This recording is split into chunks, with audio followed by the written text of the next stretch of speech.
میرے ایک دوست نے واقعہ سنایا بڑی عبرت کا. ان کے ایک دوست لندن میں تھے اور کسی جاب کی تلاش میں تھے, کہیں انٹرویو دینے کے لیے گئے. تو انٹرویو کے دوران ان کے چہرے پر داڑھی تھی. انٹرویو کے دوران اس نے جو انٹرویو لے رہا تھا اس نے کہا تھا کہ یہاں تو جو آپ کام اگر کر سکتے ہیں تو یہ داڑھی کی موجودگی میں تو بڑا مشکل ہے, تو یہ داڑھی ختم کرنی ہو. ویسے عام طور سے اس قسم کی شرطیں شاید عائد نہیں کی جاتی, لیکن اس شخص نے یہ شرط عائد کی.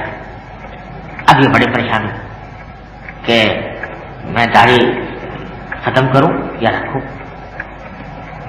بیچارے اس وقت چلے آئے, آخر 2-3 دن کشمکش میں رہے, کوئی اور جاب مل نہیں رہی تھی, بے روزگار سے پریشان تھے.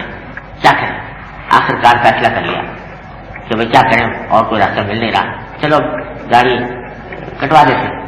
کٹوا دی اور پہنچ گئے. اب جو پہنچے تو اس نے کہا کہ بھائی فرمائیے کیسے آنا ہوا. کہا کہ جی آپ نے فرمایا تھا کہ داڑھی ختم کرا دو تمہیں جاب دلوا دے مل جائے گی.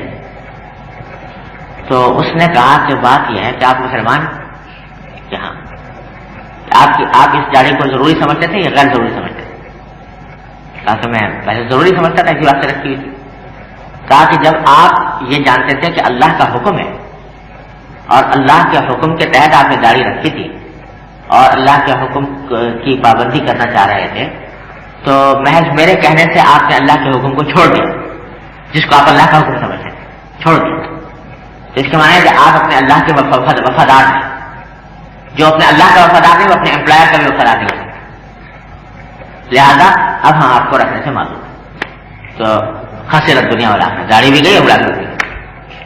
تو کوئی بھی, میں داڑھی کی بات محض نہیں کر رہا, کوئی انسان جتنے بھی احکام ہیں شریعت کے اللہ تبارک و تعالیٰ کے, یہ کہ سوچ کر کے صاحب یہ دوسرے لوگ جو ہیں یہ اس کو کیا سمجھیں گے کیا نہیں سمجھیں گے, یہ سوچ کر اس کو چھوڑنا یہ بسا اوقات دنیا اور آخرت دونوں کی تباہی کا ذریعہ ہوتا ہے. حضرت فاروق اعظم رضی اللہ تعالیٰ عنہ نے فرمایا تھا کہ ان اللہ قد اعزنا بالاسلام, اللہ تعالیٰ نے ہمیں عزت جو کچھ دی وہ اسلام کی بدولت دی.